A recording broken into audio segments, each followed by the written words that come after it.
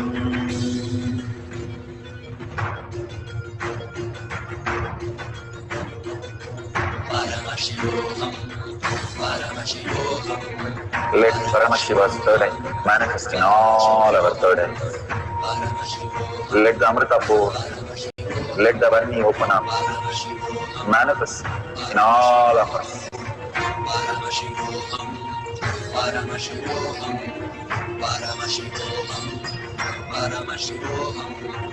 Let Paramashiva overflow, manifest the powers in all our third eyes. Om Nithyananda Paramashivoham. Om Nithyananda Paramashivoham.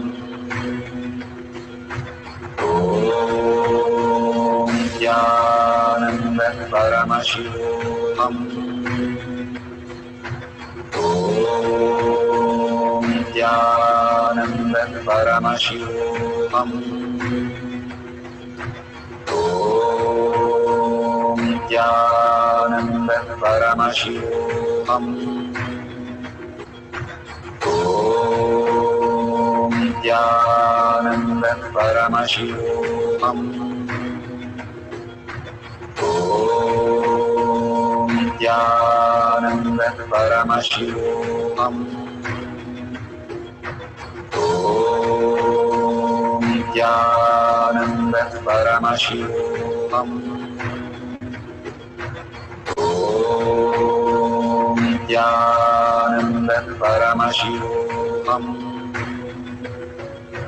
Om Nithyananda Paramashivoham. Om Nithyananda. So beautiful. Whatever the prasada that Devi has given us, please verify it authentically. Every time you manifest the powers, deep gratitude to Bhagwan. What he has given you is a glimpse of your superconscious space. So authentically verify and take a picture of it. If you have not manifested, start holding the space. We do not write the exam and then start seeing I'll do good in exam. First, when we start studying itself, we say, oh, I'm going to clear that. I'm going to top it. I'm going to be the best. What especially our favorite subjects. Same way, power manifestation is also same thing. You manifest when you start believing that you are a manifester. We are all manifester. Bhagavan says, whether you manifest or not, any powers, you are manifesting constantly. You are Paramashiva, and that cannot be denied, because otherwise we are just a matter. If we are consciousness, then we have to manifest. If we are matter, then nothing can be moved. Matter does not move. The tables, the chairs, everything is just like that.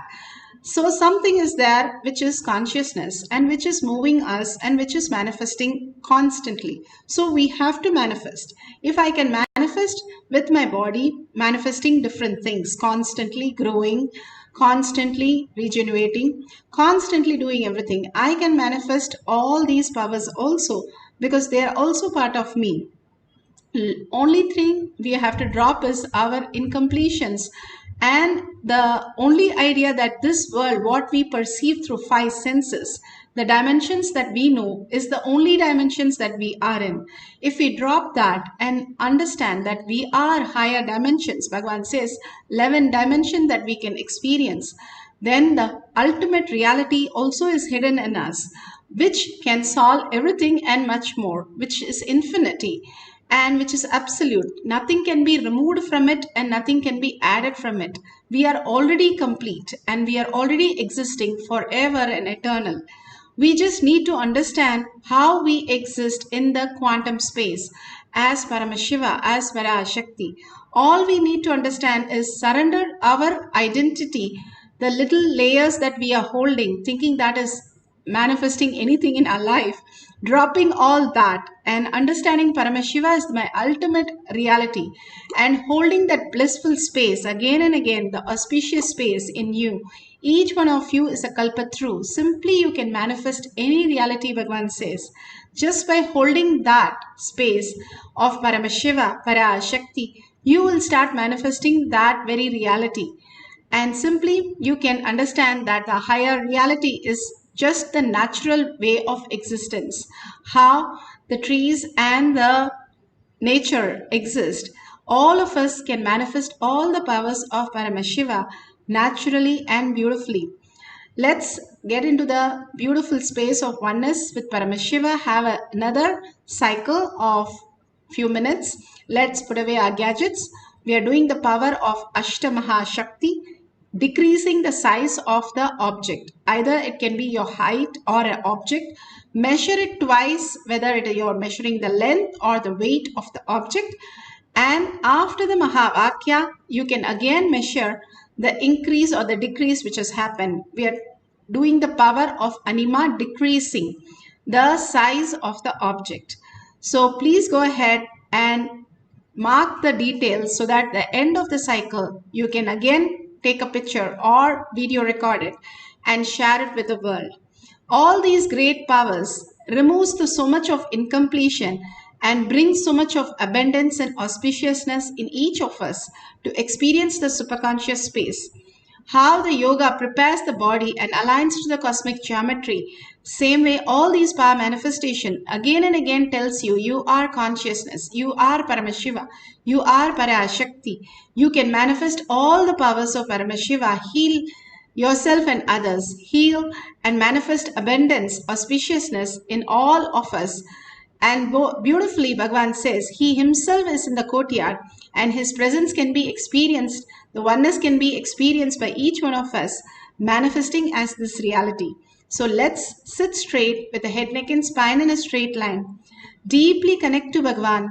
No other verbalization or visualization except Bhagavan. And chant the Mahavakya from your navel center, melting into oneness with Paramashiva, forgetting even your body and mind for few minutes, being in the oneness space and in Bhagavan's presence, completely dissolving in him, will manifest as your reality. Let's start chanting the Mahavakya, manifesting the power of Ashtamaha Shakti. Paramashivoham.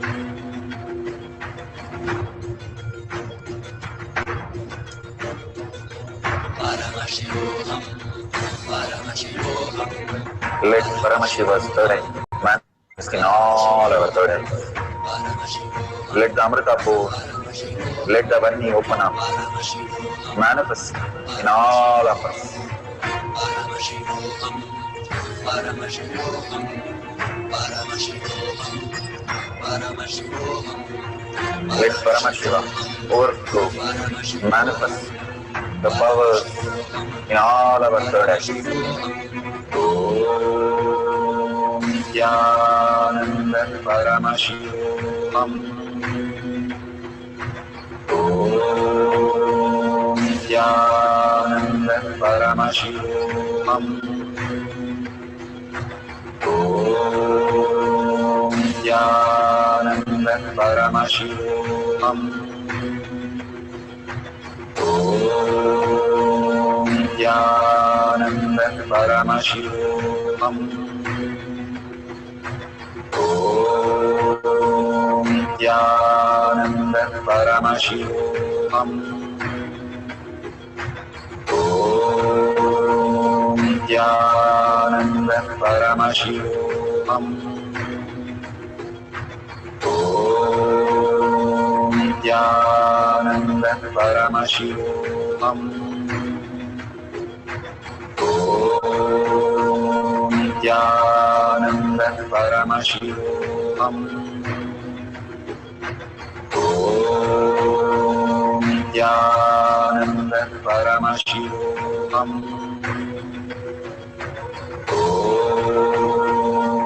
Nithyananda Paramashivoham. Om Nithyananda Paramashivoham. Om Nithyananda Paramashivoham.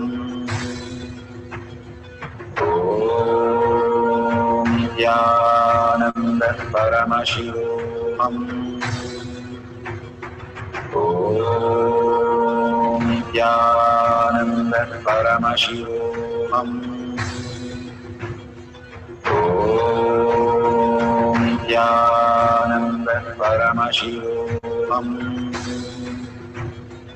Om Nithyananda Paramashivoham.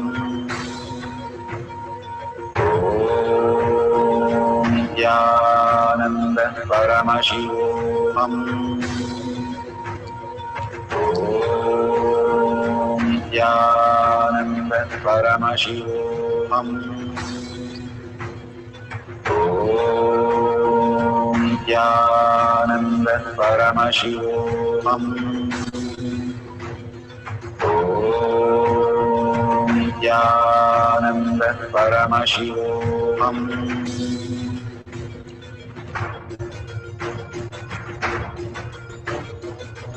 Paramashivoham. Paramashivoham.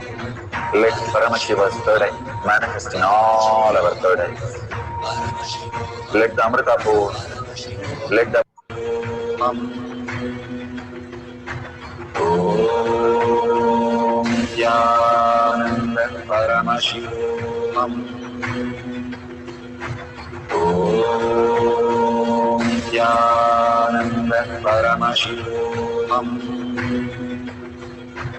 Om Nithyananda Paramashivoham. Om Nithyananda Paramashivoham. Om Nithyananda Paramashivoham. Om Nithyananda Paramashivoham. Om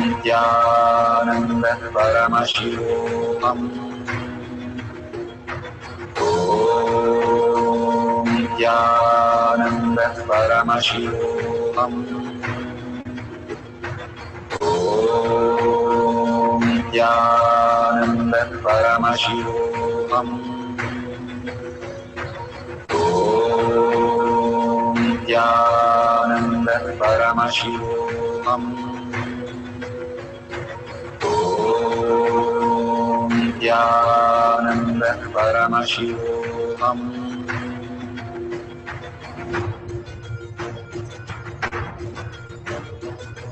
Paramashivoham. Paramashivoham. Let Paramashiva's third eye manifest in all our third eyes.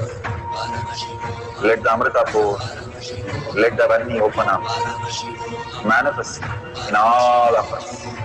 Paramashivoham. Paramashivoham. Paramashivoham. Paramashivoham. Let Paramashiva overflow, manifest the powers in all our third eyes. Om Nithyananda Paramashivoham. Om Nithyananda Paramashivoham. Om Nithyananda Paramashivoham. Om Nithyananda Paramashivoham. Om Nithyananda Paramashivoham. Om Nithyananda Paramashivoham.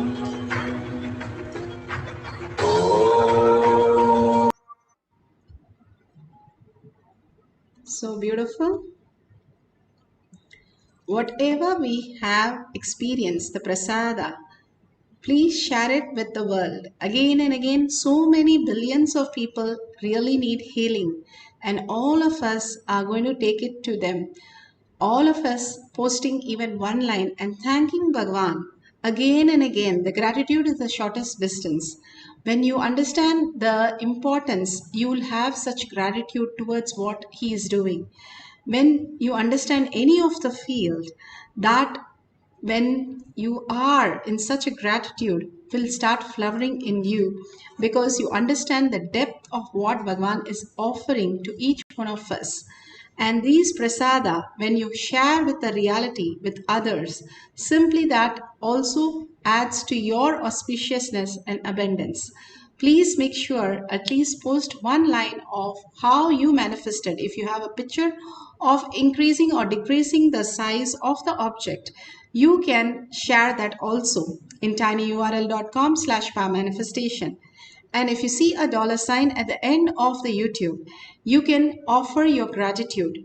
Each one of us, when we share our gratitude to Kailasa and thank Bhagwan for all this that is offering in spite of what is going on, and simply again and again connecting you back to yourself, the Paramashiva space to Bhagwan makes you in such a deep oneness and manifest all auspiciousness, removing all the karma patterns from us. Again and again surrender to Bhagwan's lotus feet and thank Bhagwan.